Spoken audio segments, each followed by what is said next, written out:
Yes प्रभु जी। Okay. बोलो श्री श्री राधा गोविंद जी भगवान की जय। जगत गुरु श्रील प्रभुपाद की जय।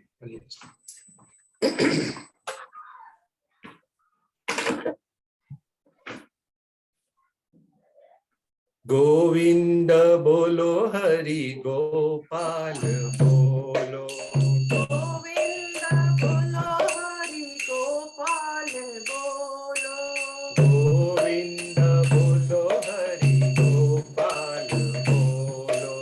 गोविंद बोलो हरि गोपाल बोलो। गोविंद बोलो हरि गोपाल बोलो। गोविंद बोलो हरि गोपाल बोलो।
Hare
राधा गोविंद जी भगवान की जय।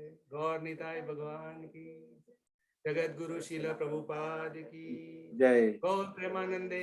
हरि हरि हरि बोल। हरे कृष्ण प्रभु जी, thank you Hare very Krishna. Much. हाँ, बहुत सुंदर, बहुत सुंदर प्रभु जी।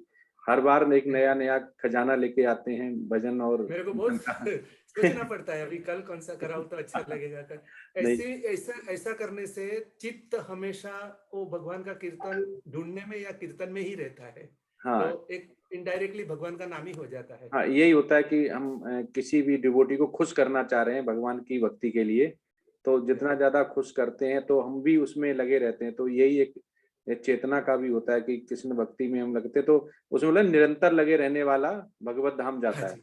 तो हमें या बहाना चाहिए होता है, बहाना। तो या यही किससे मिलता है कि जिसमें बोला गया कि सभी बोनाफाइड स्पिरिचुअल मास्टर भी बोलते हैं और प्रभुपाद ने भी बोला हुआ कि निरंतर जब भी हमें टाइम मिले, हमारे पास स्पेयर टाइम है, तो हमेशा ही भगवान की भक्ति में लगाना चाहिए। हमें उसको इधर टीवी में या कुछ इधर गप्पे मारने में नहीं लगाना चाहिए, उससे हमें कुछ नहीं मिलेगा। वो फिर भौतिक हो जाता है, फिर वो इंद्रियों को जो जो भोग होता है ना। तो आज जो चैप्टर है वो भी उसी के ऊपर है पूरा ही, देवी तथा आसुरी स्वभाव। तो ये देवी स्वभाव है जो हम भगवान की भक्ति के लिए भजन लाते हैं, कीर्तन लाते हैं, डिवोटीज को सुनाते हैं, ये सारा ही देवी में बोला गया है।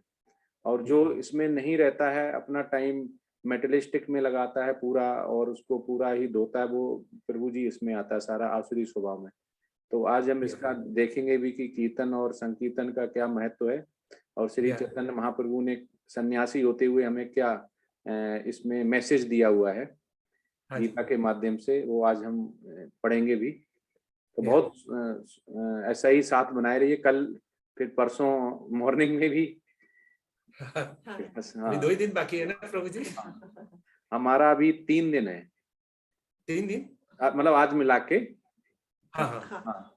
फिर 2 दिन हाँ बाकी हो जाएंगे, 17, 18। तो कल और परसों तो मॉर्निंग वाली क्लास में भी हैं आप? हाँ, उसमें भी आऊंगा मैं। और आपके क्लास में भी आऊंगा। हाँ, यस। फिर अगला बैच होगा 7 से स्टार्ट होगा, उस समय देखेंगे क्या करना है, 7 फरवरी से। हाँ, ठीक। हरे कृष्ण। हरे कृष्णा माता जी, प्रभु जी, हरे कृष्ण। दंडवत प्रणाम। हरि बोल। हरि बोल।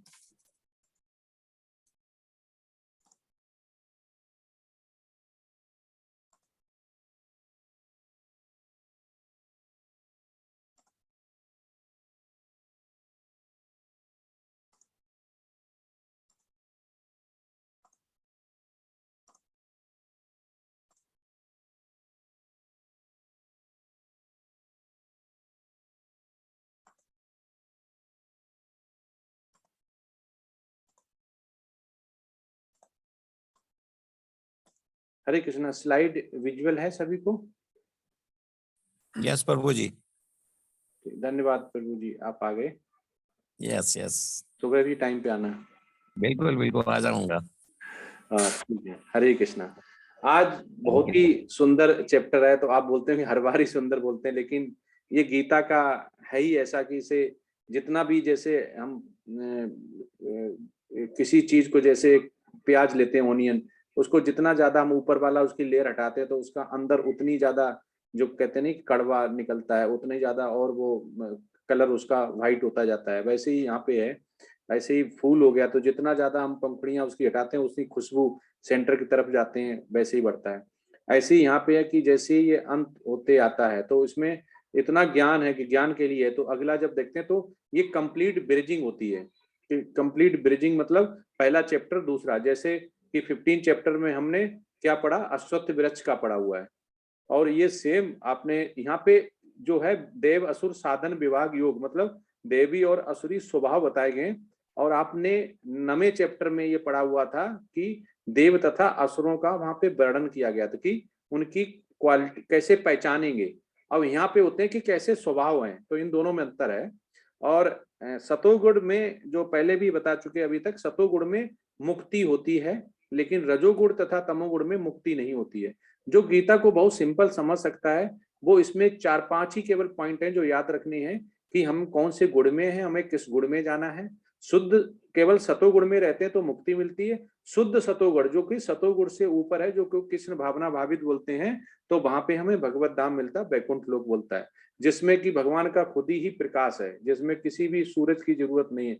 वो इतना दिव्य है कि वहां पे जो भी मनुष्य जाता है तो वो इतना आनंदमय जीवन को जीता है कि फिर पृथ्वी पर आने का उसका मन नहीं करता, क्योंकि वहां पे क्या है कि मोह, जो 3 शब्द बोले गए हैं, जिसको हम यहाँ पे भौतिक ही हमें खींचता है, लेकिन वहां पे नहीं खोजता, जो क्या है काम, क्रोध और लोभ, ये ही हमें पीछा नहीं छोड़ते हैं। ये भौतिक में सबसे ज्यादा हमें अपनी तरफ अट्रैक्ट करते हैं, और इनको हम जब ही इनसे बच सकते हैं जब हम कृष्ण भावना भावित होंगे। तो यहाँ पे अब दैवी तथा आसुरी स्वभाव को हम समझते हैं, तो हम समझ जाएंगे हम किस स्वभाव में हैं। हम जब सोचते हैं कि हम बहुत अच्छा स्वभाव है हमारा, लेकिन हमारा रेफरेंस पॉइंट नहीं होता, तो हम नहीं समझ पाते, जिससे हम बार बार बताते हैं कि टेम्परेचर वाला, जिसमें बुखार बोला गया कि हमें बुखार है या नहीं, हम कैसे जान पाते हैं, जब हमें थर्मामीटर से चेक करते हैं। वैसे ही हमें अगर नॉलेज नहीं होगी, हमें वेद और शास्त्र की नॉलेज नहीं होगी, तो हम नहीं समझ पाते हैं। तो इसलिए हमें वेद और शास्त्र की नॉलेज बहुत जरूरी है। और जो इंद्रियां अगर हम कंट्रोल कर लेते हैं, तो हमारा क्या होता है कि जो मोह है और जो क्रोध है और जो काम है, वो तीनों ही हम उनसे विरक्ति हो जाती है, और हम धीमे धीमे स्वतः ही किधर जो कृष्ण भावना भावित हैं उधर हम लग जाते हैं। तो जैसे ये प्रभु जी माता जी हैं, ये क्या है, एक कृष्ण भावना भावित है, कृष्ण भावना अमृत है कि बोला, और उन्होंने बोला कि ये बहुत अच्छा है। अरविंद प्रभु जी जो श्लोक का रिसाइटेशन करते हैं, शुद्ध भक्त को बोलना नहीं पड़ता, वो तो मौके देखते हैं कि श्री कृष्ण उनको कैसे मौका दे, कैसे कृष्ण भावना भावित हो, कहाँ लगे। तो इसलिए उनको जब भी मौका मिलता है वो संसर्ग और कीर्तन और संकीर्तन में लग जाते हैं, और जब भी किसी शुद्ध वैष्णव का उनको संग मिलता है तो उससे वो हमेशा कुछ ना कुछ लर्न करते हैं। अब यहाँ पे हम देखते हैं कि दैवी असुर और आसुरी, मतलब दैवी और आसुरी स्वभाव को क्या है, और कैसे हम इनको चेंज कर सकते हैं, और हम कैसे जान पाते हैं कि क्या क्या किसमें आता है। 16.1-3 मतलब 3 श्लोका एक साथ। श्री भगवान उवाच अभयम सत्व संसुरुद्धा ज्ञान योग व्यवस्थितः दानम दमस्य यज्ञस्य स्वाध्याय स्तप आर्जवम अहिंसा सत्य काम क्रोध त्यागः शांतिर पशुनम दया भूतेश बलो लुप्तम मार्दवम हीर चापलम तेजः क्षमा धृतः शौचम दर्हो नातिमानितः भवन्ति संपदम दैवी मज्जातस्य भारतः। भगवान ने कहा, हे भरत पुत्र, निर्भयता मतलब जो निर्भय होता है, क्योंकि अगर आप निर्भय नहीं हो, आप डर जाते हो, तो आप काम नहीं कर पाएंगे। जैसे छत्री है, छत्री अगर डर जाएगा तो वो क्या प्रोटेक्ट करेगा, लेकिन छत्री जब युद्ध लड़ता है तो वो दिव्य माना जाता है। लेकिन जब युद्ध नहीं है और वो युद्ध नहीं है और तब वो तीर चलाए, तो वो मोह माना जाता है, क्योंकि वो मोह के लिए कर रहा है। लेकिन प्रोटेक्ट करने के लिए करना है तो वो दिव्य माना जाता है। तो शास्त्र के आदेशों पे जो करोगे वो हमेशा ही दिव्य होगा, और शास्त्र के आदेश नहीं होंगे तो वो क्या होगा, आसुरी होगा। आत्मशुद्धि होना चाहिए, आध्यात्मिक ज्ञान का अनुशीलन होना चाहिए। आध्यात्मिक ज्ञान जैसे गीता का ज्ञान मैंने ले लिया, हम लोगों ने ले लिया, तो उनका अनुशीलन मतलब पालन करना चाहिए। दान वीर होना चाहिए, लेकिन दान भी बहुत तरह के होते हैं। अब यहाँ पे समझना पड़ेगा दान कितनी के तरह होते हैं। जैसे सतोगुण में दान देना, रजोगुण में दान देना और तमोगुण में दान देना, ये गुण के हिसाब से ही दान होते हैं। जो सतोगुण में होगा वो भगवान पूजा अर्चना जो है उसका दान देगा। रजोगुण में जो होगा वो किसका होगा, स्त्री और पैसा के लिए क्या दान दे सकते हैं वो दान देगा। और जो तमोगुण में हो गया वो तामसी की जितनी चीजें होती, मीट मांस मच्छी है, वो अपने दान में देगा, ले जाओ इनको बना लेना, मैं तुम्हें दान देता हूँ। तो ये दान भी उसी हिसाब से होते हैं। तो दान समझना पड़ेगा, केवल गुण के हिसाब से दान देना दान नहीं होता। जो कि शुद्ध भक्ति में, शुद्ध जिसको बोला गया कि सतोगुण, उसमें भी शुद्ध एक सतोगुण हो गया, शुद्ध सतोगुण वो होता है, वो कृष्ण भावना भावित बोलते हैं। तो दान हमें समझ के देना है। आत्म संयम होता है। यज्ञ परायणता मतलब यज्ञ करने के बराबर उसको दिव्य गुण होते हैं। वेद अध्ययन करता है और उसे मानता है। तपस्या करता है। तपस्या का मतलब ये नहीं कि वो जंगल में जाके तपस्या करे, तपस्या मतलब वो त्याग करता है। सरलता, बहुत सरल होता है, हर चीज वो उलझता नहीं है, भ्रमित नहीं होता है। अहिंसा वो हिंसा नहीं करता, जीव हत्या नहीं करता है। सत्यता, सत्य हमेशा बोलता है, उसका साथ देता है। क्रोध नहीं होता है उसमें, वो त्याग करता है। त्याग मतलब किसका करता है? भौतिक का त्याग करता है। भौतिक जितनी इंद्रिय उसमें विशक्तियां होती उनका वो त्याग करता है। शांति, हमेशा शांति वाला चित्त हमेशा शांत रहता है, चाहे आंधी है, चाहे तूफान है, चाहे उसको नुकसान हो जाए, चाहे फायदा हो जाए, हमेशा शांत रहती है। छिंद्राम बेसड़ में अरुचि, और उसका किसी भी चीज में जो कि उसको भौतिक की तरफ ले जाते हैं उसमें अरुचि होती है। समस्त जीवों पर करुणा, और सभी जीव उसके लिए समान होते हैं और उनपे करुणा रहती है। लोभ विहीनता, उसको लोभ नहीं होता कि मुझे इतना मिल जाए उतना मिल जाए। भद्रता, वो किसी की भद्रता नहीं कर सकता है, अभद्रता जिसको बोलते हैं। लज्जा, संकल्प, लज्जा, उसको लज्जा के लिए वो करता है कि लज्जा ऐसे कर्म काम न करे जिसमें लज्जा आए, उसे संकोच हो। संकल्प, वो हमेशा डिटर्मिनेशन वाला होता है कि इतने 8:30 पे श्लोका सुनने आएंगे तो आना है, ऐसा नहीं आलस आ गया, क्योंकि आलस आ जाएंगे, संकल्प पूरा नहीं होगा तो आप तमोगुण में गिर जाएंगे। तेज, उसको तेज और क्षमा धैर्य। तेज मतलब ऐसा नहीं तेज जिसको बोलते हैं कि वो लड़का बहुत तेज है या वो लड़की बहुत तेज है, जिसको हम चली चली बातें बोलते हैं कि करते हैं, वैसा तेज नहीं। तेज मतलब जो ऐश्वर्य वाला तेज, कि जिसको लोग बोले कि हाँ उसका दिमाग बहुत तेज है, वो उसको वेद की नॉलेज है, उसको बहुत तेज है, ऐसा वाला तेज। क्षमा, वो क्षमा हमेशा करता है, माफ कर देता है, धैर्य रखता है, पवित्रता होती है, ईर्ष्या नहीं करता है, और सम्मान की अभिलाषा से मुक्त। ये सारे दिव्य गुण हैं जो दैवी प्रकृति संपन्न देवतुल्य पुरुषों में पाए जाते हैं। ये सारे बताए गए। अब इसके विपरीत जो नहीं मैच करता है, जैसे एग्जांपल देते हैं असुर। तो असुर क्या होता है? इंद्रियों का उनको भोग चरम लक्ष्य होता है। जैसे कि आपका एग्जांपल है, कोई एग्जांपल देखा कि अगर एग्जांपल दे चैट में लिखे कि इसके विपरीत अगर हम देखें तो सबसे अच्छे एग्जांपल क्या हैं असुर के? कौन कौन असुर बोलेंगे? चैट बॉक्स में डालें कोई असुर का नाम।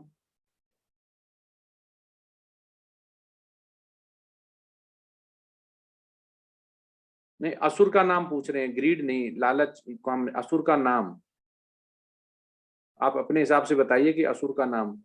हाँ, बरकासुर, बकासुर था, बरकासुर नहीं, बकासुर। और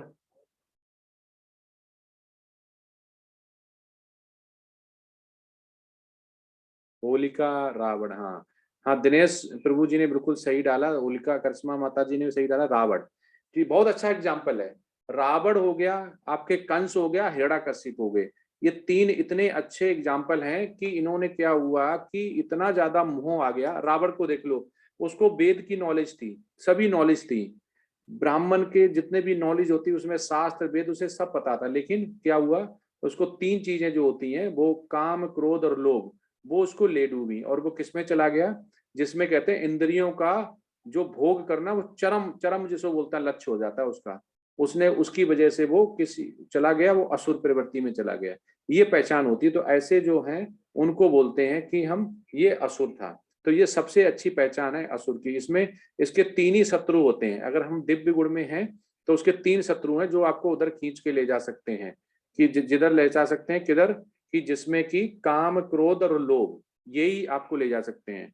उसके अलावा आपको चौथा कोई नहीं जो उधर ले जाए। लेकिन इन तीनों को भी कंट्रोल कैसे कर सकते हैं? जो पहले बोला हुआ कि भगवान की पूजा अर्चना करना, मेडिटेशन करना, माला जप करना, माला जपा करना, और प्रसादम जैसा भोजन खाना, तो उससे शुद्धि आती है। जब भी आप इस्कॉन मंदिर में या किसी भी मंदिर में जाएंगे तो आपको प्रसादम जरूर मिलेगा, और प्रसादम खा के हम शुद्ध होते हैं। जैसे हमने नारद मुनि की जो आपको स्टोरी सुनाई थी, और ब्रह्मा जी वाली जो कल हमने छोड़ी थी वो थोड़ा आज लास्ट में आधी पूरी करेंगे। तो ये एक बहुत अच्छा है स्वभाव। इतने स्वभाव आप कर सकते हैं, ये कोई मुश्किल नहीं है, ये सभी मनुष्य के लिए बने हुए हैं, और ये आप कर सकते हैं। तो आप उसमें दिव्य पुरुष जैसे बोलते हैं उसमें आप रह सकते हैं, और आप असुर प्रवृत्ति में नहीं जाएंगे। अब छंद 16.13 में उल्लेखित ये सभी 26 गुण परलौकिक हैं।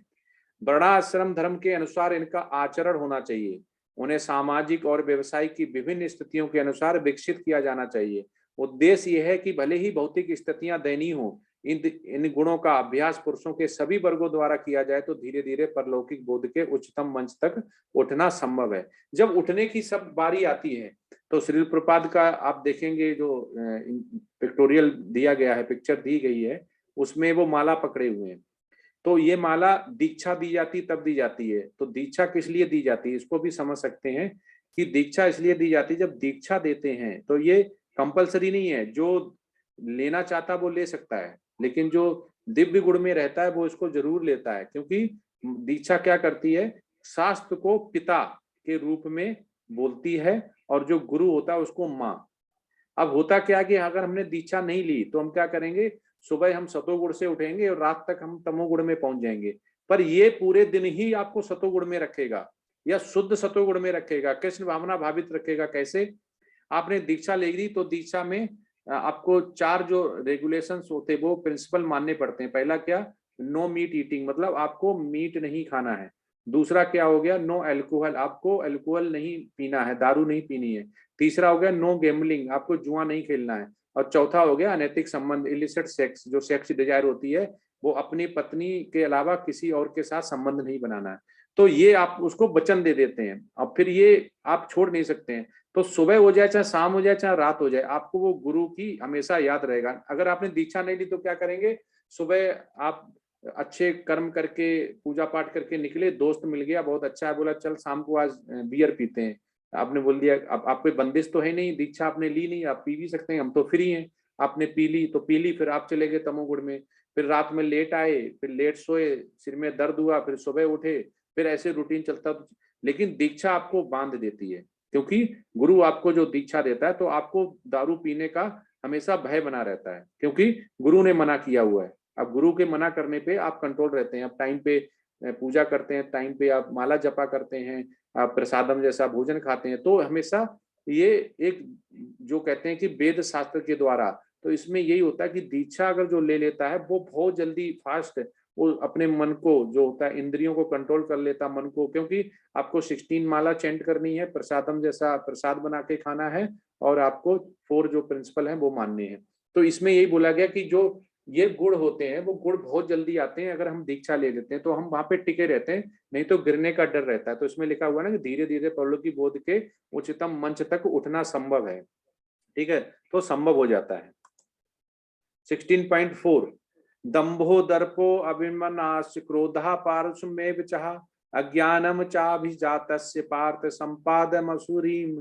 हे प्रथापुत्र, दंभ दर्प अभिमान क्रोध कठोरता तथा अज्ञान ये सारी आसुरी स्वभाव वाले के गुण हैं। आसुरी स्वभाव क्या, जो समझे कि आसुरी स्वभाव वो होता है जो कि इंद्रिय भोग की परम लक्ष्य होता है, परम सीमा पर जो पहुंच जाता है।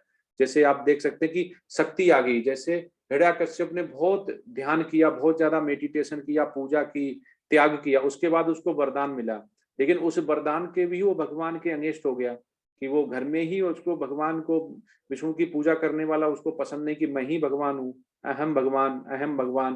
तो वो उसको इतना ज्यादा अहम आ गया, तो क्योंकि उसको काम की जो लालसा है, काम की आ गया, मोह की आ गया, क्रोध आ गया, तीनों चीजें आएंगी, तो उसकी जो बोलते हैं कि इल्यूजन जिसको होता है कि बुद्धि उसकी हर ली जाती है, उसको सोचने समझने की शक्ति नहीं रहती है। तो वो भगवान विष्णु से ही बैर कर बैठा और फिर उसके बाद सभी को ही पता है कि क्या हुआ, उसका वध कर दिया गया।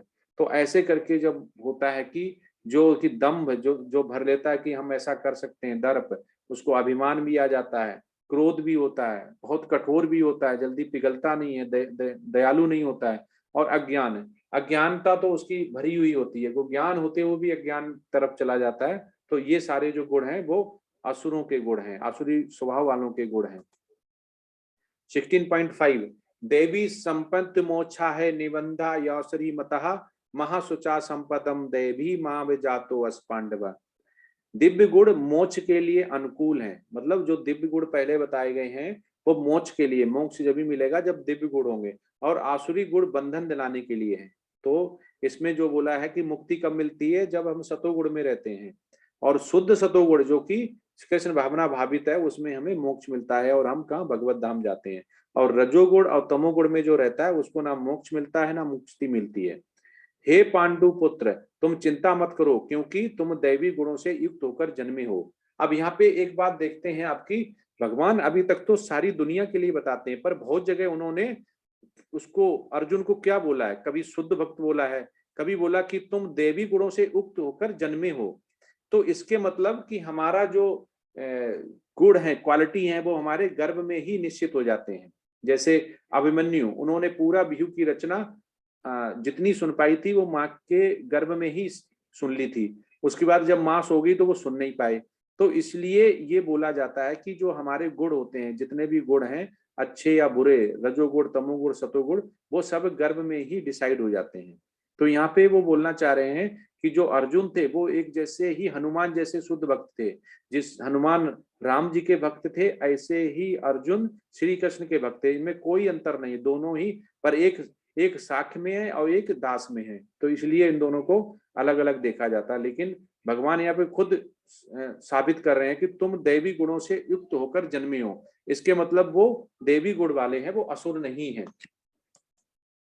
16.6 दौ भूत सर्गो लोकेस्मिन् देव आसुर एव चाह देवो विस्तरसः प्रोक्तः आसुरम पार्थ में सुरण।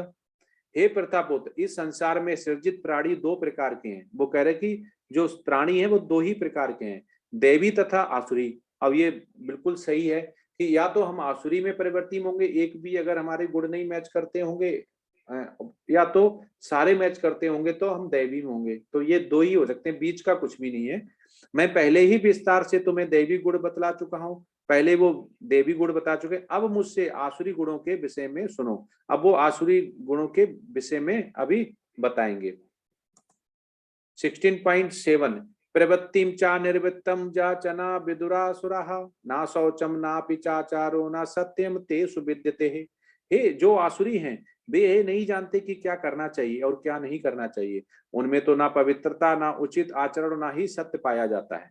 जैसे हमने पहले बताया हुआ है कि आपकी इच्छाएं हैं, इंद्रिय भोग की इच्छाएं हैं, लेकिन आप बंधे नहीं हुए हैं। आप एक माला जप कर रहे हैं या नहीं भी कर रहे हैं तो कोई बंधे हुए नहीं है, तो इसलिए बंधना बहुत जरूरी होता है। तो उससे डिटर्मिनेशन आती है, तो उससे सिंसियरिटी आती है, पंक्चुअलिटी आती है, हम शुद्ध चित्त वाले होते हैं, दिव्य गुण वाले होते हैं और कृष्ण भावना भावित होते हैं। अगर हम बंधे हुए नहीं तो ना हमारा टाइम है आने का, ना जाने का, ना पीने का, ना खाने का। तो इसलिए यहाँ बोलते हैं कि जो आसुरी है वो ये नहीं जानते कि क्या करना चाहिए और क्या नहीं, वो जानते नहीं। क्योंकि मदिरा पीनी है नहीं पीनी है, मीट खाना है या नहीं खाना है, उन्हें पता ही नहीं होता है। उनमें ना तो पवित्रता, ना उचित आचरण, ना ही सत्य पाया जाता है। उनमें पवित्रता नहीं होती है, ठीक है, और ना उचित आचरण होता है, उनका आचरण भी सही नहीं होता है, और ना ही सत्य पाया जाता, ना वो सत्य बोलते हैं। तो इसको यहाँ पे ऐसे समझ सकते हैं कि भगवान भगवान महाप्रभु चैतन्य जब सन्यासी थे, आदर्श सन्यासी जिसे बोला जाते हैं, और वो पुरी में रहते थे, तो उनके जो भी भक्तगण आते थे उसमें पुरुष भी होते थे, महिला होते थे। तो पुरुष तो उनके पास जाते थे, पैर स्पर्श कर लेते थे, लेकिन महिला उनके पास जाकर चरण स्पर्श नहीं करते थे। उन्होंने इतना दूर रखा हुआ था क्योंकि उनके आसपास जो भक्तगण और रहते थे वो उनकी नजरें सही नहीं होती थी, तो इसलिए वो अपने पास कभी भी आने नहीं देते थे, दूर से ही नमस्कार करते थे और प्रणाम करने के लिए आदेश देते थे। उनका एक निजी पार्षद था जिसका नाम हरिदास था, और वो पार्षदों की संगत में जो और संगत थे जो बातें करते हैं किसी की महिला के बारे में, किसी के कुछ, क्योंकि ये आचरण होता है।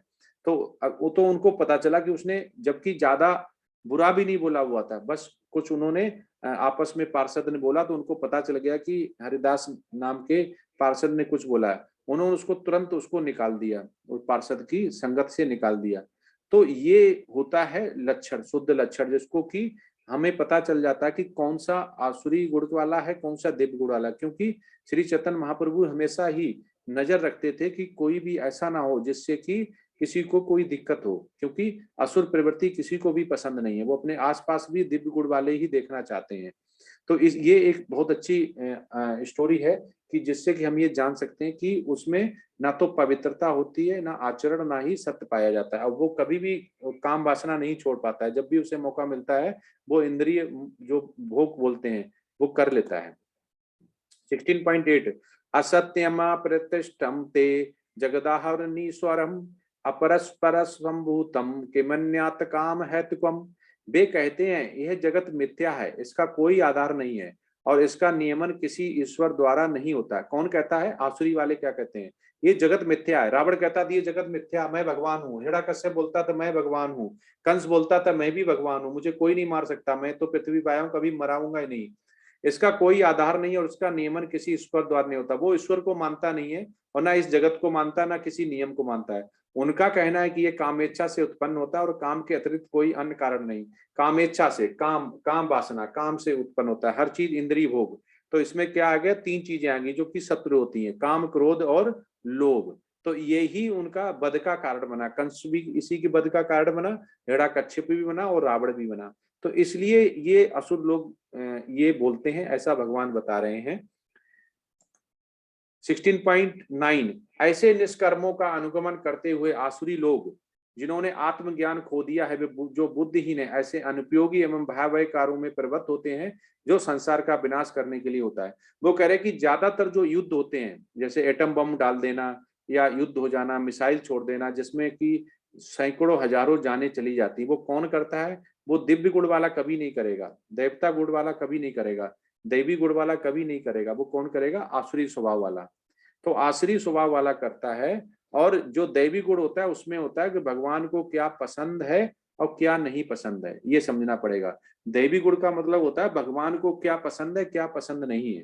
तो आसुरी स्वभाव वाला ये पसंद और नापसंद का नहीं होता है, वो हमेशा वही काम करता है जो उसके मन का होता है, क्योंकि वो उसको ज्ञान तो है ही नहीं इसका क्या रिजल्ट होगा, पाप होगा, पुण्य होगा, कुछ नहीं होगा। तो इसलिए वो संसार का हमेशा विनाश करने के लिए तत्पर रहता है। 16.10 कभी न संतुष्ट होने वाले काम का आश्रय लेकर तथा गर्भ के मद एवं मिथ्या प्रतिष्ठा में डूबे हुए आसुरी लोग इस तरह मोहग्रस्त होकर सदैव क्षणभंगुर वस्तुओं द्वारा अपवित्र कर्म का व्रत लिए रहते हैं। अपवित्र कर्म कौन से होते हैं? जो कि वेद शास्त्र में नहीं लिखा, जिसमें कि इलिसिट रिलेशनशिप हो गया, गैम्बलिंग हो गई, मीट ईटिंग हो गया, इंटॉक्सिकेशन हो गया। तो ये चीजें रहती, तो ये हमेशा हमें सतोगुण से नीचे गिरा देती, जिसमें रजोगुण तथा तमोगुण होता है। तो इससे जो 4 है उससे ये समझ सकता है कि हमें बड़ा ही इस अगर धरती पे देखा जाए तो हमें वेजिटेबल्स दिए हैं, फ्रूट दिए हैं, ठीक है, दूध दिया हुआ है, फल दिया हुआ है, अन्न दिया हुआ है। ये सब कुछ होते हुए भी आजकल लोग क्या है, पशु का मांस खाते हैं, होते हुए भी पशु का मांस खाते हैं। एक तो नहीं हो, होते हुए भी खाते, तो इट मीन्स वो तमोगुण में है, वो तमोगुण में रहना ही चाहते हैं, वो खाते हैं। और इससे होता क्या है, अब बताते हैं कि जीव हत्या क्यों मना है। कि जब आप मीट खाते हैं तो जिस जानवर की मृत्यु हुई है, जिसने देह त्यागा है, उसकी कुछ उम्र रही होगी कि चलो ये 20 साल जिएगा, लेकिन असमय मृत्यु उसकी कर दी गई। तो वो 10 साल जो बचे हुए हैं, वो 10 साल में दूसरा जन्म नहीं लेगा। जब तक अच्छे कर्म वाला अगर मनुष्य का जन्म लेना, दोबारा उसको 10 वर्ष का है, वो दोबारा जानवर का जन्म लेना पड़ेगा। वो एक बार उसने लिया, असमय मृत्यु होगी, तो दोबारा जितना शेष भाग है वो फिर शेष पूरा करेगा। तो उसके बाद उसको जो पूरा करने के पाप के हिसाब से जो जन्म लेना होगा, दोबारा मनुष्य का या जो भी जन्म होगा वो दोबारा मिलेगा। तो ऐसे जो कर्म करते हैं उनको बोलते हैं कि ये सब आसुरी गुण वाले हैं। और आसुरी गुण जो होते हैं और या दैवी गुण होते हैं, वो माँ के गर्भ से ही आते हैं, प्राप्त होते हैं, क्योंकि हमारा पहले ही जन्म जन्मांतर के पाप और पुण्य होते हैं, वो हो जाते हैं। इसलिए यहाँ पे इन्होंने पूरा ही एक्सप्लेन किया हुआ है। उसके बाद 16.11 और 12 उनका विश्वास है कि इंद्रियों की तुष्ट ही मानव सभ्यता की मूल आवश्यकता है। इस प्रकार मरण काल तक उनको अपार चिंता होती रहती है। वे लाखों इच्छाओं के जाल में बंधकर तथा काम और क्रोध में लीन होकर इंद्र तृप्त के लिए अवैध ढंग से धन संग्रह करते हैं।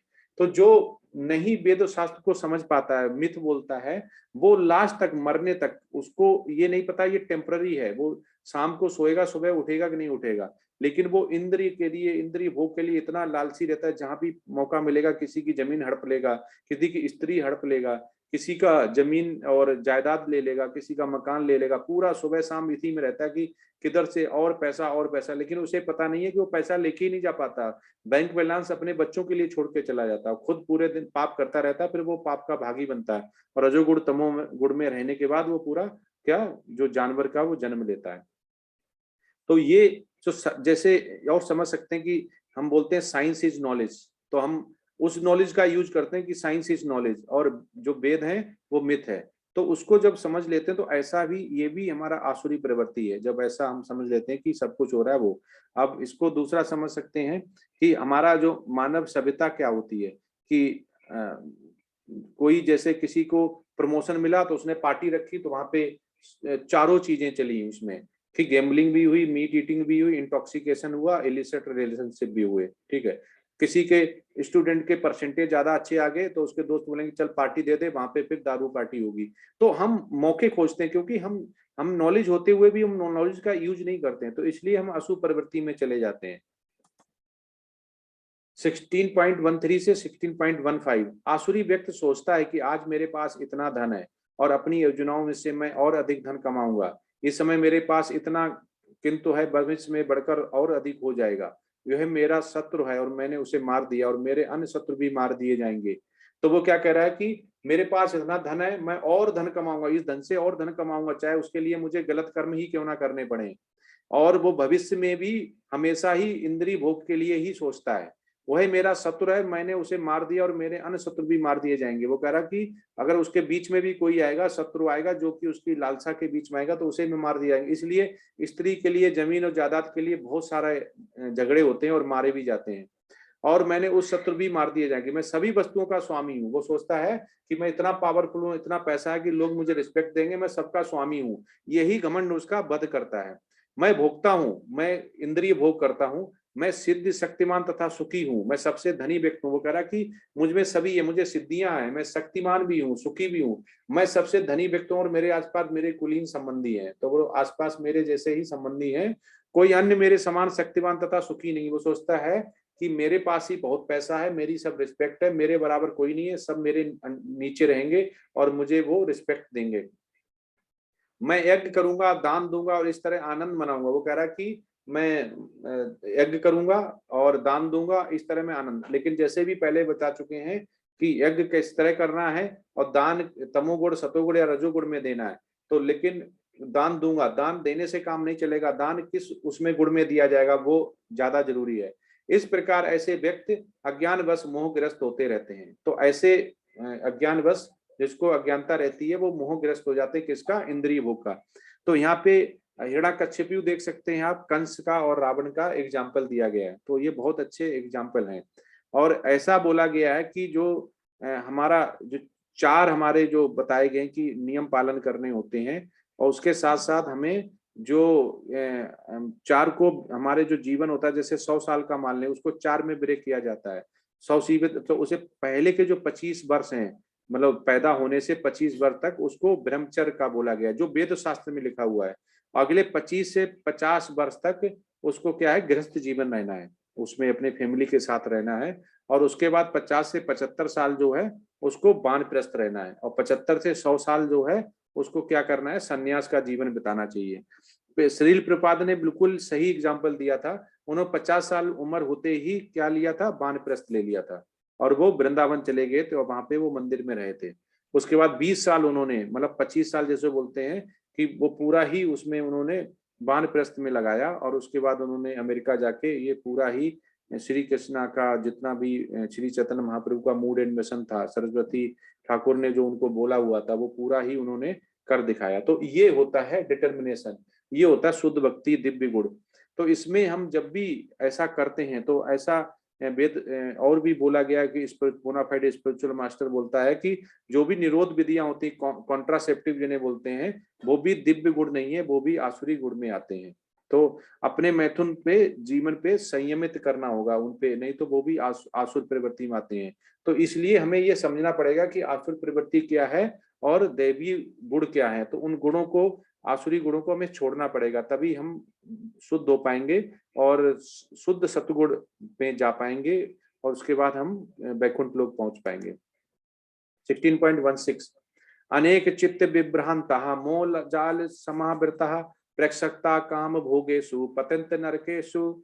इस प्रकार अनेक चिंताओं से उद्विग्न होकर तथा मोह जाल में बंधकर वे इंद्रिय भोग में अत्यधिक आसक्त हो जाते हैं और नरक में गिरते हैं। वो कह रहे कि उन्हें इतनी चिंताएं होती हैं, हाय पैसा, ठीक है, सुंदर स्त्री, पैसा, बंगला, गाड़ी, नौकर चाकर, हम पैसा, मेरा पैसा, मैं सबसे अमीर, मेरी रिस्पेक्ट हो, मुझे नौकर चाकर मिले, बाहर निकले तो गाड़ियां लंबी लंबी हों, बस इसी में पड़ा रहता है। लास्ट तक उसके दिमाग में यही रहता है।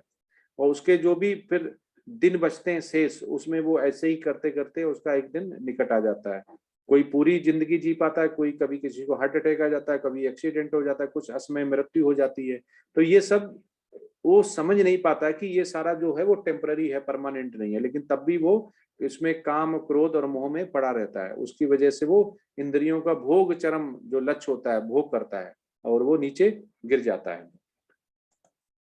16.18 अहंकार बलम दर्पम काम क्रोधम सा संसृतः मामात परदेहुष प्रदंसतो अभ्यसुकः। मिथ्या, अहंकार, बल, दर्प, काम तथा क्रोध से मोहित होकर आसुरी व्यक्ति अपने शरीर में तथा अन्यों के शरीर में स्थित भगवान से ईर्ष्या और वास्तविक धर्म की निंदा करने लगते हैं। अब इसमें ये बोला गया कि शिशुपाल, देख लीजिए, जब वो राज्यसभा में आए तो सभी ने उनको मान लिया था कि हाँ ये भगवान हैं और सभी रिस्पेक्ट करते थे, लेकिन शिशुपाल नहीं समझ पाया और उसने उल्टा सीधा बोलना चालू किया। तो प्रभु ने बहुत माफ किया, बहुत माफ किया, बहुत सुना, बहुत किया, लेकिन फिर अगर वो शांत बैठे रहते, कुछ नहीं करते, तो एग्जाम्पल सेट हो जाता है कि असुरी की जीत हुई। तो उन्होंने अपने जो भी उनके शुद्ध भक्त होते हैं उनको शेल्टर प्रोटेक्ट करने के लिए उन्होंने अपना सुदर्शन चक्र चला दिया, तो उसका वध कर दिया। तो ये होता है कि जो भी अहंकारी होता है वो अपने बल पे इतना विश्वास करता है कि मेरे अलावा किसी पे शक्तिशाली नहीं है, कोई शक्ति नहीं है, लेकिन वो ये नहीं जानता है कि जिसने उसको क्रिएट किया हुआ है, ऑल क्रिएटर्स है, वो सबसे पावरफुल है, वो supreme power, supreme God head, वो उसके पास ऐसी पावर है कि वो उसका वध कर सकता है। तो ये हमारा जो आसुरी गुण है, जो इसमें बार बार आता है कि आसुरी गुण है, वो गर्भ में ही हम प्राप्त कर लेते हैं। और जो शास्त्रों का आदेश मानता है वो दिव्य गुण में होता है, जो शास्त्रों का उल्लंघन नहीं करता है वो देव नहीं। जैसे इसको ऐसे समझ सकते हैं कि अभी हमारी कंट्री और दूसरी कंट्री में युद्ध हो, तो युद्ध में जो भी मारे जाएंगे, चाहे उधर के या इधर के, तो मान लो उधर के मारे जाते हैं तो इधर वालों को ना तो कोई सजा होगी ना फांसी होगी, उन्हें उल्टा मेडल ही मिलेगा। लेकिन अगर युद्ध नहीं होता है तब अगर आप मार देते हो तो आपको पूरा ही उसका पाप जो होता है पाप भोगना पड़ेगा और उसको आपको दंड भी मिलेगा। तो ये रक्षा के लिए, जैसे एक छत्री है तो छत्री का परम कर्तव्य है कि वो रक्षा करे, ठीक है, और रक्षा अगर नहीं करता है तो भी पाप है, और उसके लिए रक्षा करने के लिए युद्ध करता है और बाढ़ चलाता है और उससे भी जितनी भी मृत्यु होती है तो उसको वो पाप नहीं लगता है, क्योंकि वो उसका कर्म है, छत्री का कर्म है, क्योंकि वो भगवान की लीला से हो रहा है।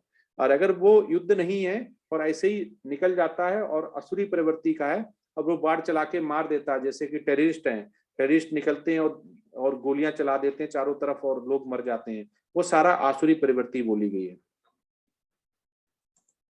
16.19 जो लोग ईश्वाल तथा क्रूर हैं और नराधम हैं, उन्हें मैं निरंतर विभिन्न आसुरी योनियों में भव सागर में डालता रहता हूँ। भगवान कह रहे हैं कि जो ईश्वालु हैं तथा क्रूर हैं और नराधम हैं, उन्हें मैं निरंतर विभिन्न आसुरी योनियों में भव सागर में डालता रहता हूँ। मतलब वो आसुरी योनि में रहते हैं, वो भी निकल नहीं पाते हैं इससे, मतलब हमेशा ही जन्म जन्म जन्म लेते हैं, फिर आसुरी पास, क्योंकि वो इंप्रूव नहीं करते हैं। ऐसा नहीं होता है कि आसुरी प्रवृत्ति है तो अगली बार हम सोचे कि ये कोई ऐसा साइकिल है कि सिक्का उछाला तो अगली बार हम देवी गुण में आएंगे, अगली बार आसुरी गुण में आएंगे, इसका कोई कर्म से लेना देना नहीं होता, ऐसा नहीं है।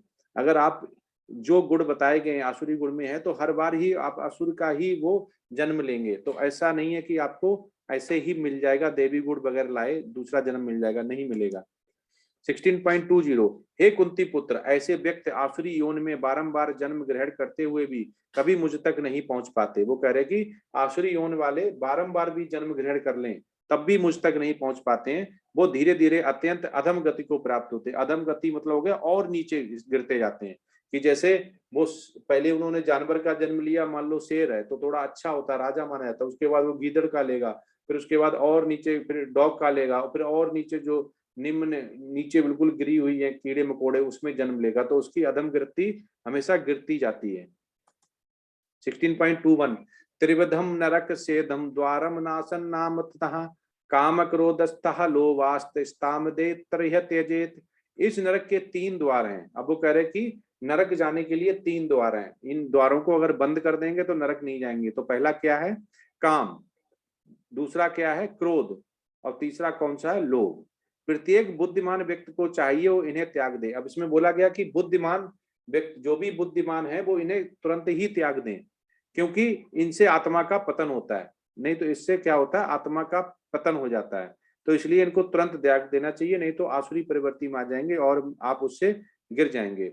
तो इसमें आप इसको समझ सकते हैं कि जैसे स्त्री का एग्जाम्पल लेते हैं स्त्री का बाल्यकाल जब छोटी बच्ची होती है तो उसका पिता उसकी रक्षा करता है, और तरुण मतलब जवानी में उसका पति उसकी रक्षा करता है। ये समाज का बनाया हुआ है। अब बुढ़ापे में वो संतान द्वारा रक्षित की जाती है। लेकिन आसुरी प्रवृत्ति होते हैं वो उसके उल्टे होते हैं। तो आसुरी प्रवृत्ति से बचाने के लिए ऐसे ही दिव्य गुण वाले लोग उनकी रक्षा करते हैं। और आसुरी प्रवृत्ति में एक सबसे बड़ा जो गुण पाया जाता है वो है पशुबधि।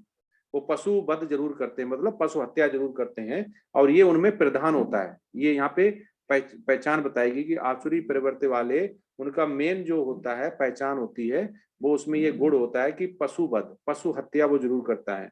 और वो ही आसुरी, अगर आज भौतिक में देखें कलयुग में, वो ही युद्ध छेड़ते हैं, और युद्ध होगा भी भविष्य में तो आसुर प्रवृत्ति वाले से ही होगा। और उसमें हथियार, जो भी जैविक हथियार हैं, परमाणु हथियार हैं, वो भी चलाए जाएंगे, जिससे कि मूल नाश हो जाएगा। तो ये सब उनकी गुणों की वजह से ही होता है। 16.22 अयते विर्मुक्तः कौन्तेय तमोद्वारे विस्तर निर्भरा आचार्यत्यामन शिरस्ततो याति पराम गतिमः। हे कुंती पुत्र, जो व्यक्ति इन तीनों नरक द्वारों से बच पाता है वह आत्म साक्षात्कार के लिए कल्याणकारी कार्य करता है और इस प्रकार के अनुसार परम गति को प्राप्त होता है। वो कहता है इन तीन नरक द्वारों से जो भी बच जाता है तो वो कहाँ जाता है, उसको स्पिरिचुअल नॉलेज बोलती है। तो इसमें आप देख सकते हैं राइट साइड में जो पाथ दिखाया गया सीढ़ियां, कि एक्सेप्टेंस ऑफ स्पिरिचुअल मास्टर। जो पहला, अगर आपको कोई भी दुविधा है और आपको समस्या है तो आप सबसे पहले किसी भी बोनाफाइड स्पिरिचुअल मास्टर की शरण लें, जैसे कि अर्जुन ने ली हुई थी। स्टडी ऑफ द वेदा, और वेद की आप स्टडी करें, जैसे कि गीता की स्टडी करें, आप पढ़ रहे हैं। उसके बाद ऑस्ट्रिसिटी, आप उसमें भगवान में पूजा अर्चना में लगाएं, शुद्ध भक्त बने। उसके सेंस कंट्रोल, जब आप जपा चालू कर देंगे और 4 प्रिंसिपल मानेंगे और प्रसादम जैसा भोजन खाएंगे तो आपका सेंस है वो कंट्रोल हो जाएंगे। उसके बाद आपको जब सेंस कंट्रोल हो जाएंगे तो आपका मन कंट्रोल हो जाएगा, मन कंट्रोल हो जाएगा तो बुद्धि कंट्रोल हो जाएगी, बुद्धि कंट्रोल हो जाएगी तो आपका जो आत्मा है वो पवित्र होने लगेगी, क्योंकि आप अच्छे कर्म करेंगे। उसके बाद आप स्पिरिचुअल नॉलेज में जा सकते हैं, हमेशा स्पिरिचुअल नॉलेज में आप बने रहेंगे। 16.23 यह शास्त्र विधि मृत्युच्य मर्तते काम कारतः नासा दिद्धि ममानुकोति ना सुखम ना पराम गतिम। जो शास्त्रों के आदेशों की अवहेलना करता है, वो कह रहा है कि जो गीता में लिखा हुआ है, जो शास्त्रों में लिखा हुआ है, हम उसे नहीं मानते हैं। तो अभी क्या होता है, और मनमाने ढंग से कार्य करता है, और वो मानता भी नहीं है और अपने मनमाने ढंग से कार्य करता है। जो उसमें लिखा हुआ कि जीव हत्या नहीं करनी है तो वो जीव हत्या करेगा, अनैतिक संबंध नहीं बनाते तो वो बनाएगा, दारू नहीं पीना तो दारू पिएगा, उसके बाद मीट नहीं खाना तो मीट खाएगा। तो ये सारा उसको अपने मनमाने ढंग से करता है। वो किसी भी वेद और शास्त्र में जो लिखा गया उसको नहीं मानता है।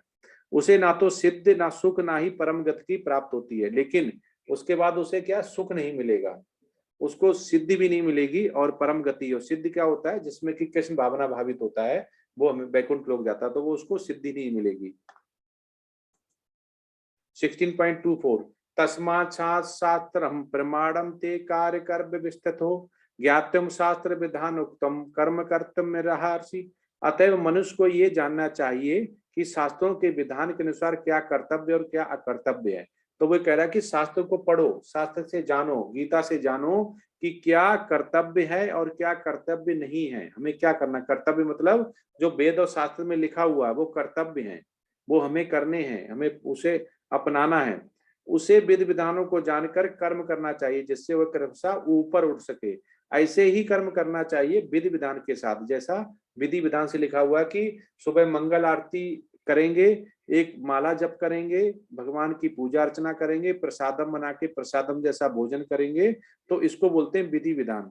और विधि विधान जान के ही कर्म करना चाहिए जिससे वह क्रमशः ऊपर उठ सके। मतलब ऊपर, पहले हम गीता ज्वाइन की लेवल 1 तो हम गीता जाने, गीता के पहले नहीं जानते तो ये धीमे धीमे उठ रहे हैं, गीता जाने, ज्वाइन हुए, एक माला जब चालू कर दी, उसके बाद जो 2 माला कर दी, 3 कर दी, 4, ये धीमे धीमे उठना बोलता है। उसके बाद उसको हमने जो 4 प्रिंसिपल बोले वो भी मानने चालू कर दिए, एकादशी का व्रत चालू कर दिया और वेद और शास्त्र गीता का अध्ययन चालू कर दिया। तो धीमे धीमे ये जो बोलते हैं उसको बोलते हैं क्रमशः ऊपर उठना, धीमे धीमे।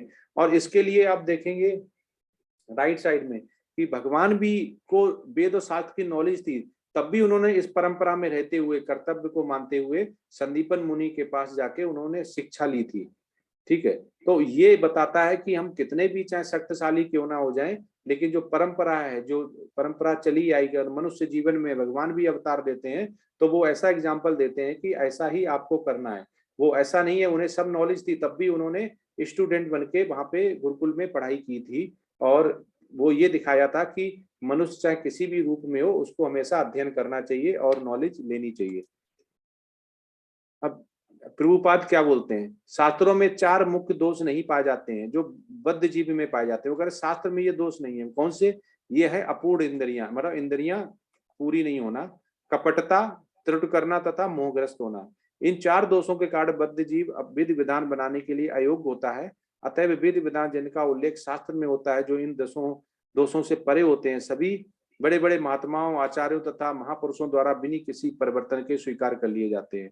वो कहते हैं कि जैसे बुद्ध आए तो उन्होंने क्या हुआ, जीव हत्या, हिंसा बहुत हो रही थी, तो उसके लिए उन्होंने बोला, तो लोगों ने सनातन धर्म छोड़ दिया और बुद्ध धर्म अपना लिया, क्योंकि उस समय वो जरूरत थी। उसके बाद शंकराचार्य आए, माधवाचार्य आए, उन्होंने फिर बुद्धा की तरफ से सनातन धर्म लेके आए, क्योंकि वो जो जीव हत्या थी और जो वेद शास्त्र में लिखा हुआ था उसको लोगों ने ऐसा मिसयूज करना चालू कर दिया। उसके बाद वेद शास्त्र फिर वापस आए, फिर मानने लगे।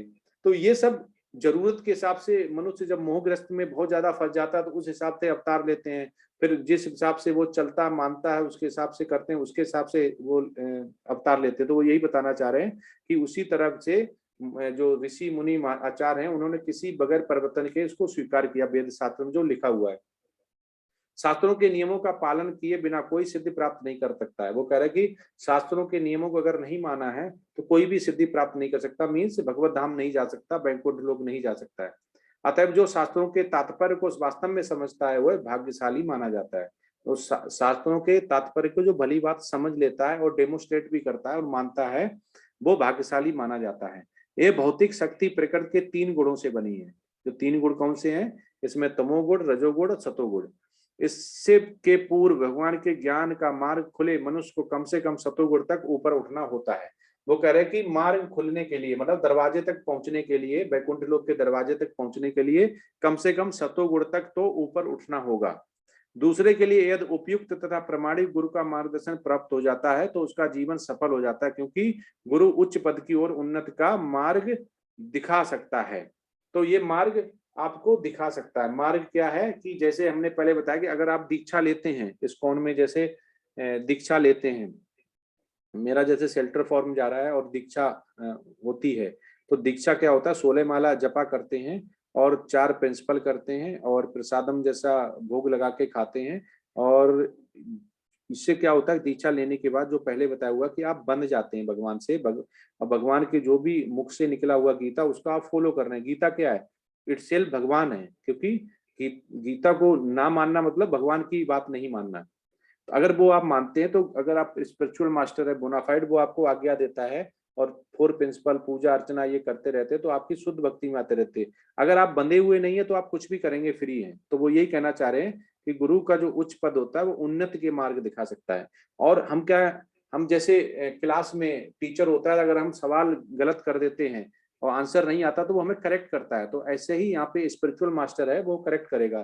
तो इसीलिए लेवल 1 में हम गीता को समझते हैं, लेवल 2 में हम गीता को और डिटेल में समझते हैं, एक एक श्लोका का मतलब समझते हैं, लेवल 3 में गीता के एक एक श्लोका को फिर एक एक दिन में समझते हैं, ठीक, उसके बाद एक हफ्ते में समझते हैं। तो ऐसे करके गीता समझने का, गीता को टाइम लगाने का 1.5 से 2 साल लग जाते हैं। जो बोले कि मैंने गीता 18 दिन में पूरी समझ ली, पूरा बता सकते हैं, बहुत ही मुश्किल है। ज्ञान एक बार में नहीं आता, बहुत बार में आता है। तो ये प्रभुपाद का वो था। हरे कृष्णा। अब इसको वो दिखाते हैं एसक्यू वाला और उसके बाद क्वेश्चन आंसर। ये छोटा चैप्टर है, बहुत अच्छा चैप्टर था। स्लाइड विजुअल है? यस यस प्रभु जी। हाँ, अब ये जो इसी से लिंक है, दैवी तथा आसुरी स्वभाव से, इसका एसक्यू। अब हमें आईक्यू हमने देख लिया, ईक्यू देख लिया, अब हम देखते हैं कि एसक्यू कैसे बढ़ेगा, उसके साथ साथ ईक्यू और आईक्यू कैसे बढ़ेंगे, एसक्यू क्या रेफरेंस है और कैसे बढ़ सकता है, क्या इसमें गुण है, क्या इसमें क्वालिटीज हैं, क्या पॉइंट्स हैं। तो इसमें जो आप घोड़े देख सकते हैं, ये एक्चुअली इंद्रियां हैं, इस पे बना हुआ भी है। जैसे आंख हो गया, मुंह हो गया, तो 5 जो हमारी इंद्रियां पहले बताई गई हैं, जिसमें कि आंखें, आंखें हमेशा हमेशा नहीं सुंदर स्त्री को ही देखें कि बहुत सुंदर है, लालसा आए, काम वासना आए, मैथुन की दिमाग में आए, नहीं, इससे भगवान के आचार विग्रह को देखना है, भगवान की मूर्ति देखना है। तो ये पहले वाला जो एग्जाम्पल है वो असुर का है, दूसरा वाला देवी का है। अब हमारा मुख से हम गंदा गंदा बोलें, फिल्मों की बातें करें, गंदी गंदी फिल्मों की बातें करें, चुटकुले सुनाएं, तो वो क्या हो गया, असुरी हो गया। लेकिन इसको अगर दैवी कैसे बनाते हैं, भगवान के प्रवचन, भगवान कीर्तन, संकीर्तन, जपा, ये इसके दैवी गुण हो गए। कानों से हम जो कीर्तन हो रहा है, बैसड़ब बोल रहा है, गीता का पाठ हो गया, ये सुने। उसके अलावा फिर हम टीवी में जो चल रहा है, लोग जो सुना रहे हैं गंदा संदा, वो सुने, तो वो असुरी में आ जाता है।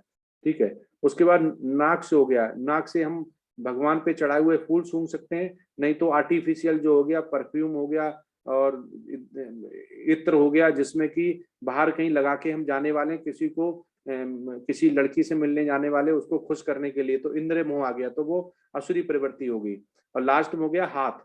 इन हाथ से जो स्किन हो गई, वो कुछ भी कर सकते हैं, उससे जितने भी काम होते हैं सब हाथ से ही होते, तो उसमें हम भगवान की पूजा अर्चना, भगवान का मंदिर धोना, साफ करना, कपड़े पहनाना, सुबह शाम पूजा करना, ये कर सकते हैं। नहीं तो इसी से हम गेम खेल सकते हैं, इसी से हम जीव हत्या कर सकते हैं, इसी से हम कुछ भी जो है हमारे मोह के लिए वो हम कर सकते हैं। तो ये बोला गया। तो जब ये 5 घोड़े अगर को कंट्रोल करना हो, तो इनकी लगाम हो गया ये। जब इंद्रियां कंट्रोल हो जाएंगी तो मन से ही कंट्रोल हो जाता है। और उसके बाद जो मन होता है, उसके बाद कहाँ आता है, बुद्धि बोला गया, जो ये सारथी है, जो इनको कंट्रोल कर रहा है। उसके बाद जो आत्मा होगी, जो पीछे बैठी हुई है। ठीक है। आत्मा को कैसे आपको किधर ले जाना है, तो उसके ऊपर डिपेंड करता है। ये 3 चीजें, आत्मा को शुद्ध बनाना है, बिल्कुल ट्रेवल फ्री उसको जर्नी देनी है, तो आप इन घोड़ों को कंट्रोल करना पड़ेगा, इंद्रियों को कंट्रोल करना पड़ेगा। मन कंट्रोल हो जाएगा, बुद्धि कंट्रोल हो जाएगी, तो हमारा जो है आत्मा है वो शुद्धिकरण की तरफ चली जाएगी। अब कैसे उठते हैं, ये देखो बहुत अच्छा फार्मूला है, ये बता देता है कि कैसे। पहले हम बॉडीली प्लेटफॉर्म से उठते हैं। ठीक है। शरीर के लिए हमें कर्म करने हैं, वो हम पहले सुधारते हैं, सकाम कर्म जो हो गया। ठीक है। निष्काम कर्म हो गया, विकर्म हो गया, तो विकर्म को बिल्कुल छोड़ देते हैं, सकाम कर्म को धीमे धीमे कम करते हैं, निष्काम कर्म को बढ़ाते हैं। उसके बाद सेंसुअल प्लेटफॉर्म हो गया, मतलब जो कि हम जपा 1 कर रहे हैं, 2 कर रहे हैं, 3 कर रहे हैं, और बढ़ा सकते हैं। फिर मेंटल प्लेटफॉर्म हो गया, जब सेंसेस हमारी कंट्रोल हो जाएंगी, तो हमारा इंद्रियां कंट्रोल हो जाएंगी, और इंद्रियां कंट्रोल हो जाएंगी तो हमारा मन कंट्रोल हो जाएगा। उसके बाद इंटेलेक्चुअल प्लेटफॉर्म, उसके बाद हमारा क्या होगा, बुद्धि कंट्रोल हो जाएगी, इंटेलेक्चुअल हमारा IQ बढ़ जाएगा। उसके बाद हमारा स्पिरिचुअल प्लेटफॉर्म स्ट्रांग हो जाएगा, हम कृष्ण भावना भावित हो जाएंगे, कृष्ण भावना अमृत में चले जाएंगे, और हम वैकुंठ लोक के लिए बिल्कुल ही रेडी हो जाएंगे। अब ये देख सकते हैं कि जो जीव है वो ऊपर शेर भी किसी दूसरे पशु व पक्षी को खा रहा है, इधर मनुष्य भी खा रहा है। इधर ये आलसी लेटे हुए हैं और नीचे जो स्त्री के साथ जा रहे हैं। इधर सेना लड़ाई युद्ध कर रही है, इधर 2 हाथी युद्ध कर रहे हैं। इधर एक बछड़ा बैठा हुआ है, इधर एक शेर बैठा हुआ है। बछड़ा इनका शेर का शिकार है। तो ये सब क्या है, ये सब प्रकृति के मोह के लिए होता है। ये ब्रेड और कुछ भी खा सकते हैं, और मीट भी खा सकते हैं, और एक तरफ ये है, तो इसमें कोई फर्क ही नहीं रहा। वो भी जीव हत्या कर रहा है, ये भी जीव हत्या कर रहा है, तो इंटेलेक्चुअल का कोई फायदा नहीं है। नींद लेना आलसी, तो नींद मनुष्य भी लेता है, नींद जानवर भी लेता है, कोई अंतर नहीं है। लेकिन यहाँ पे इंटेलेक्चुअल का फर्क है कि हमें बुद्धि दी हुई है भगवान ने। ये भी मैटिंग करते हैं और रहते हैं, और मनुष्य और पुरुष और स्त्री भी रहते हैं, तो उनमें कोई अंतर नहीं है। तो जानवर जो कर लेता वो हम भी कर लेते हैं, मैथुन हम कर लेते हैं, जानवर भी कर लेता, संतान वो भी पैदा कर लेता, हम भी कर लेते हैं। तो इसमें बोला गया है कि वेद और शास्त्र में बोला गया कि हमें अगर शुद्ध भक्ति में है, तो हम अगर आसुरी प्रवृत्ति में नहीं है, तो हमें ऐसे बिल्ली कुत्ते जैसे बच्चे नहीं पैदा करने चाहिए। ऐसा हमें बोनाफाइड स्पिरिचुअल मास्टर बताता है कि कम से कम जो लोग कृष्ण भावना अमृत में हैं, कम से कम उन्हें तो कुत्ते और बिल्लियों की तरह संतानें उत्पन्न नहीं करनी चाहिए। तो ये मना किया गया है। तो ये यहाँ पे एक एग्जाम्पल है। ठीक है। जब हम आसुरी प्रवृत्ति में होते हैं तो युद्ध बढ़ जाते हैं, क्योंकि हम नहीं समझ पाते कि इससे दुनिया का नाश होगा, इससे जो हैं लोग मरेंगे, जो कि जिनका भी इनका दोष नहीं है। तो ऐसे ही अगर हम ऐसी बुद्धि दिखाते हैं तो बिल्कुल बराबर है जानवर के, क्योंकि जानवर भी लड़ते रहते हैं। तो हम भी एक कंट्री से दूसरे कंट्री, आदमी से आदमी लड़ता है, पड़ोस से पड़ोसी लड़ता है, तो वो वैसे ही है जैसे कि बुल फाइटिंग होती है, जानवर लड़ते हैं। तो उनमें और हमें कोई फर्क नहीं, वो भी लड़ लेते हैं, हम भी लड़ लेते हैं, तो हमारी इंटेलेक्चुअल काम नहीं करती है। और जब जो सफरिंग बोली गई, जब हम इंद्रियों पे कंट्रोल नहीं होता, मन पे कंट्रोल नहीं होता है, तो हमारा क्या होता है कि जो इंटेलिजेंस होती है वो बिल्कुल ही खत्म हो जाती है, सोचने समझने की शक्ति खत्म हो जाती है। फिर हम सफर करने लगते हैं, हमें एंजाइटी और डिप्रेशन होने लगती है।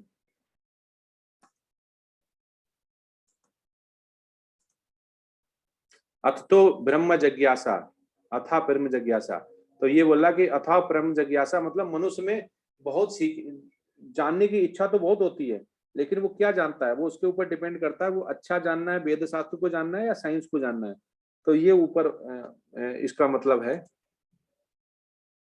अब ये जो बकरा बंधा हुआ है, ये इसको हरी घास खा के बड़ा सुंदर, इसको मोह है, ये हरी घास खा के सोच रहा है कि मतलब मस्त जिंदगी जी रहे हैं।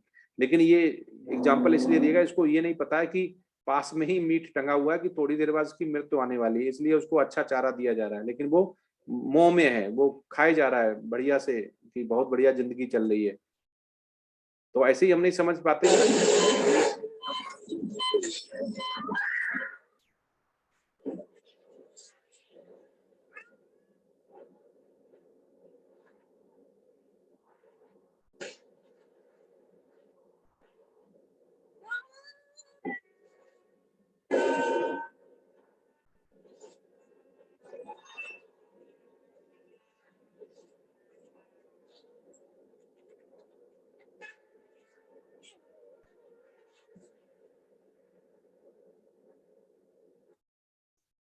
ये एग्जाम्पल वीडियो इसलिए दिखाई गई कि हम देख सकते हैं हमारा साइकिल कैसा है। हम जन्म लेते हैं, उसके बाद हम किशोर अवस्था में आते हैं, उसके बाद फिर बढ़ते हैं, जो 6 स्टेप होते हैं प्रौढ़ अवस्था में आते हैं। तो जन्म मृत्यु जरा व्याध जो बोला गया, फिर हमारे पास बुढ़ापा आता है, कोई न कोई बीमारी आती है और हम मर जाते हैं, फिर कब्र में पहुंच जाते हैं। तो ये हमारी साइकिल, ये सत्य है, इसलिए वीडियो दिखाया गया है। जन्म के बाद मृत्यु हमारी अटल, मतलब टाल नहीं सकते हैं।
ये क्या दिखाता है कि मनुष्य के पास इतनी बुद्धि है कि उसने इस संसार में आके और इसमें इतना भौतिक सुख का आनंद लेने के लिए सभी सरीसृप है उनका इतना दोहन किया कि अपने हिसाब से उनको मारता है, उनका यूज करता है।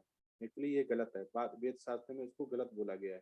तो इसलिए जीव हत्या मना है। लेकिन यहाँ पे इंद्रिय जो भोग है वो चरम पर है, तो उसको वो अपनी सबको आधिपत्य समझता है कि मैं ही सब कुछ है। तो इसलिए इसमें ये दिखाया गया वीडियो में कि वो कैसे कैसे कंटिन्यू वन बाई वन जीव हत्या करता है, वो अपने केवल किसके लिए, अपने बॉडी के लिए। तो वहां से हमें उठना पड़ेगा। In the early years of 20th century, a scientist analyzed the constituents of the human body. तो उसने बताया हुआ कि he said that the human body was made of the following constituents. Number one, iron to make 6 small nails, carbon to make 900 pencils, sugar to sweeten 10 cups of coffee, potassium to fire a toy cannon, lime and fat to make 7 bars of soap, phosphorus to make 20 matchboxes, but to fill 10 gallons. वो कहना चाह रहा है कि शरीर में इतने ज्यादा केमिकल्स, इतने ज्यादा भौतिक गुण हैं कि वो इतनी सारी चीजें एक शरीर बना सकता है, इतनी चीजें से मिलके शरीर बना होता है। Total worth of chemicals, calcium, iron, phosphorus, water content, other substances.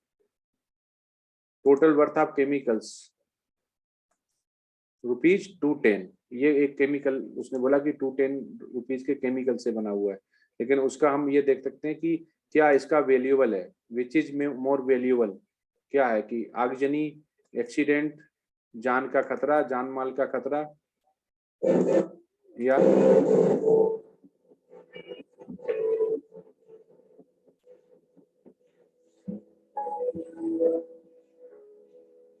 The soul cannot be measured with any scientific instrument. Yet this minute, non-material entity, the soul, is so powerful that it unceasingly activates each body throughout its entire lifetime. This tiny little spark of life thus moves from one body to another. This is called reincarnation.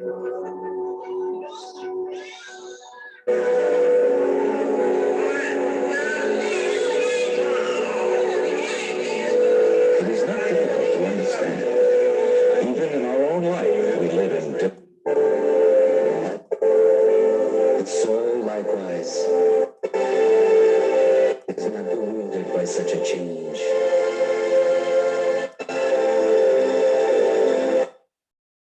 इससे ये दिखाया गया कि हमारा जो आत्मा है वो एक शरीर को छोड़ के, जब वो व्यक्ति का शरीर बूढ़ा हो जाता है, बीमारी हो जाती है, छोड़ के दूसरे में जाती है, इस आत्मा को हम किसी भी मेजरमेंट, मतलब कोई भी ऐसा मेजरिंग इंस्ट्रूमेंट नहीं बना उससे मेजर कर पाए। और इसका जो भी होता है कि इसको ना तो सुखा सकते हैं, ना मार सकते हैं, ना जला सकते हैं, ठीक है, नश्वर है। तो इसलिए इसको यहाँ पे दिखाया गया है कि हम वैसे ही हमें अहम रहता है कि हम बहुत पावरफुल हैं, हम ये कर लें, हम पृथ्वी पे जितने सुख हैं उन इंद्रियों भोग चरम पर है हमारा, कर लें तो हम आसुरी प्रवृत्ति में आ जाते हैं। लेकिन हम एक चीज भूल जाते हैं कि इसका भी ऑल क्रिएटर्स है कोई, जिसके हाथ में ये कंट्रोल है। Life, state of living, response to stimuli, birth, growth and reproduction of death, consciousness, a wide range of our experiences of color, red, blue, experience of taste, experience of variety of emotions, birthplace of all scientific theories, free will. Inferential knowledge कौन सी होती है? Domain of reality beyond experience, perception, domain of experience, touch, vision, smell, taste, sound, subtle। क्यों हमारे हर चीज की एक limit है कि हम एक लिमिट की किलो हर्ट्ज सुन पाएंगे, एक ही हम लिमिट की हम देख पाएंगे और बोल पाएंगे, तो इससे ऊपर हम नहीं कर पाएंगे। तो हमारा ये फंडामेंटल पार्टिकल्स आता है कि हमारी ये हर चीज की लिमिटेशन है। तो इसीलिए अर्जुन को दिव्य आंखें दी गई थी, क्योंकि एक लिमिटेशन होती है हमारे आंखों की देखने, इसलिए वो उसी से वो देख पाए थे। अब ये कल करेंगे फंडामेंटल पार्टिकल से। अभी क्वेश्चन आंसर लेते हैं। हरे कृष्णा। हरे कृष्णा प्रभु जी। हरे कृष्णा। कोई भी भक्तजन हैंड रेज करें, क्वेश्चन पूछनी है। हरे कृष्णा प्रभु जी, माता जी हैंड रेज करें।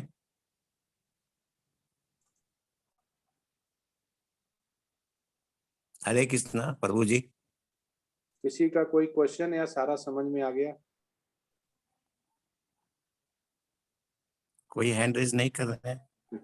बहुत अच्छी बात है। या तो समझ में आया या समझ में नहीं आया। नहीं, बहुत अच्छी बात है। 16.10 फिर से जरा बोलिए मीट का एग्जाम्पल। 16.10।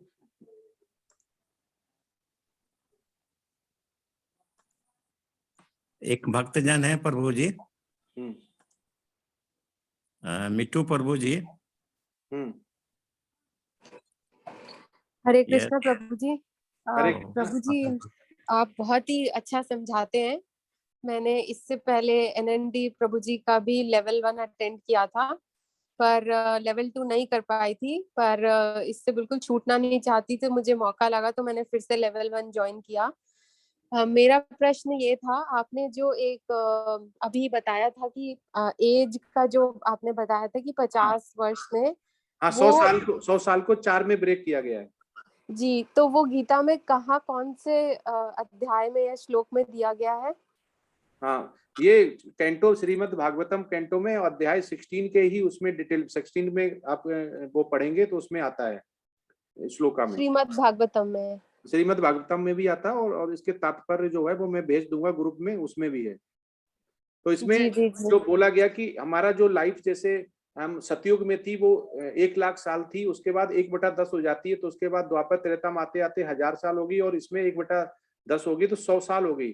तो 100 साल को ये बोला गया कि इसको 4 में ब्रेक करते हैं। पहले जो 25 साल हैं तो तभी बोलते हैं ना कि शादी तक हमें ब्रह्मचर्य का पालन करना है, तो 0 से 25 साल है वो ब्रह्मचर्य का पालन करता है। श्री प्रभुपाद ने ऐसे ही किया, तो 25 से 50 साल पे हमें गृहस्थ जीवन रहता है। 50 साल के 75 साल की उम्र तक हमें वानप्रस्थ में रहना है और 75 से 100 साल की उम्र में हमें संन्यास ले लेना है। ये एक 4 वो हैं जो कि शास्त्रों में लिखा हुआ है। जी, जी प्रभु जी, धन्यवाद। इससे ही बिताना चाहिए। तो ये अगर बिताते हैं तो बिल्कुल ही हमारा जो हम जैसे बोलते हैं कि देवी गुण, ये बिल्कुल देवी गुण जैसे हैं। जो ऐसा करेगा तो ऑटोमेटिक ही देवी में आ जाएगा, क्योंकि आज तो काम वासना सबसे चरम पे है, तो उसमें ब्रह्मचर्य और क्या वानप्रस्थ और क्या सन्यास वो हो ही नहीं पाता है। जी प्रभु जी, जी। हाँ, हरे कृष्ण। धन्यवाद। हरे कृष्णा। हरे कृष्ण। हरे कृष्णा प्रभु जी। हरे कृष्ण। चैट बॉक्स में कि 16-10 फिर से जरा बोलिए मीट का एग्जाम्पल, मतलब समझा नहीं मैं थोड़ा। चटर्जी माता जी दोबारा बोलेंगी, आप अनम्यूट करके बोलिए ना चटर्जी माता जी। अच्छा, एक एस चटर्जी। एस हाँ चटर्जी। हाँ, चटर्जी माता जी बोलिए।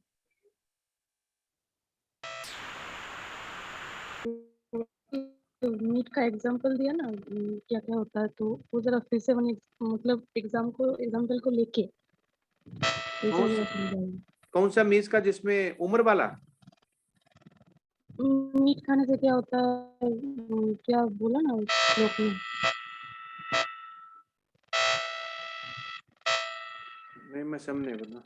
मैं एक ये 16.10 का जो श्लोक था ना, वहाँ पे कभी मीट ना का संतुष्ट एग्जांपल होने देके वाले आपने काम का, आपने समझाया। हाँ, कभी ना संतुष्ट वाले काम का आश्रय लेकर तथा गर्भ के मद एवं मिथ्या तो हुए आसुरी लोग इस तरह मोहग्रस्त होकर सदैव क्षणभंगुर वस्तुओं के द्वारा अपवित्र कर्म का व्रत लिए रहते हैं। तो ये 4 प्रिंसिपल हैं। इसमें मीट का जो असुर प्रवृत्ति बोला गया कि ये सब कुछ कर लेते पर इसको इन पे कंट्रोल नहीं होता है। तो इसमें असुरी लोग में जो पशु वध है ना, पशु वध मतलब पशु हत्या है, वो अत्यंत प्रधान होती है। मतलब मेन इनका पशु हत्या होता है, मीट खाना होता है, जो मेन इनके गुण जो बोला गया है। और किसी भी क्षण ये खा सकते हैं, जब भी बोलोगे तो इसमें खा सकते हैं। और जब ये वध करते हैं तो जैसे मान लो एक कोई बकरा है या कोई जिसका भी खाते हैं ये, वो उसकी उम्र मान लो 5 साल है और इन्होंने इनकी वजह से इन्होंने कटवाया और खाया तो असमय हत्या हुई उसकी, तो 2 साल, तो 8 साल वो दोबारा योनि में नहीं आएगा। जो उसकी योनि डिसाइड होगी वो दोबारा फिर जानवर का जन्म लेगा। जब पूरे 10 साल कर लेगा उसके बाद उस योनि से उसे छुटकारा मिलेगा। वो मनुष्य की योनि में आना होगा अपने कर्म के साथ, तो मनुष्य योनि में आएगा अगर उसका पाप पूरा हो गया होगा। तो ये ऐसे आसुरी प्रवृत्ति बोली जाती माता जी।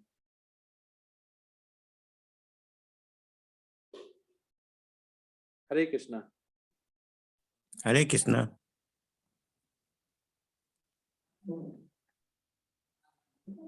विवेक, अवॉइड तामसिक food, onion, garlic, non veg, avoid illicit sex, avoid intoxication, alcohol, तंबाकू, कॉफी अवॉइड। हाँ बिल्कुल सही विवेक प्रभु जी, आपका बिल्कुल सही है।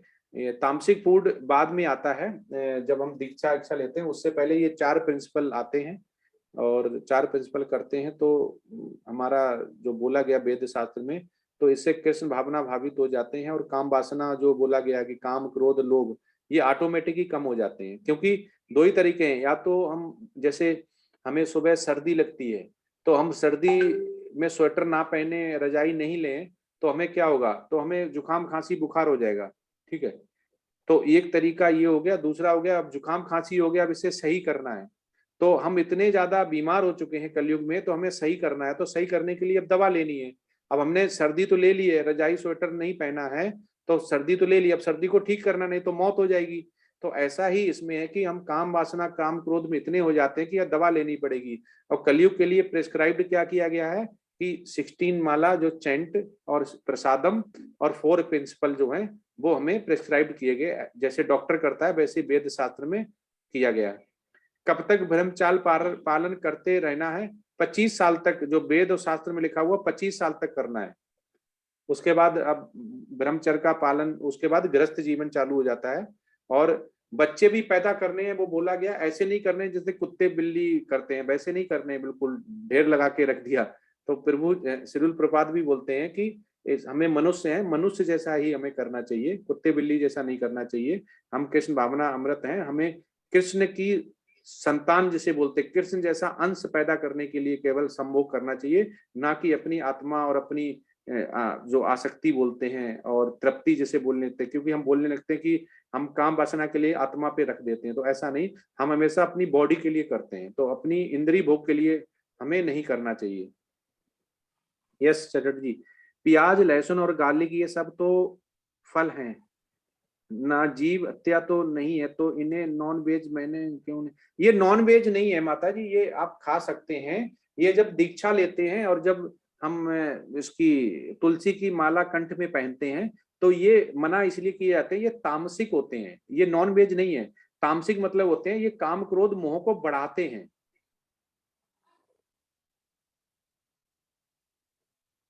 ठीक है, ये काम वासना को बढ़ाते हैं, इसलिए इनका मना किया। क्योंकि आपको डॉक्टर बिल्कुल सही करेगा ना, तो डॉक्टर आपको बोलता है ना कभी ये मत खाना, जैसे आपको खांसी हो जाती, गला खराब हो जाता है, अचार मत लेना, खट्टा मत लेना, तो मना करता, तो आप उससे बोल सकते ना ये तो हम डेली खाते हैं, तो अभी क्यों नहीं खाएं। तो ऐसे ही यहाँ पे डॉक्टर है, वो बोनाफाइड स्पिरिचुअल मास्टर है, जो आपको मना कर रहा है कि जो प्याज और लहसुन है ये तामसिक होता है, ये काम क्रोध आपके सेक्सुअल डिजायर को बढ़ाता है।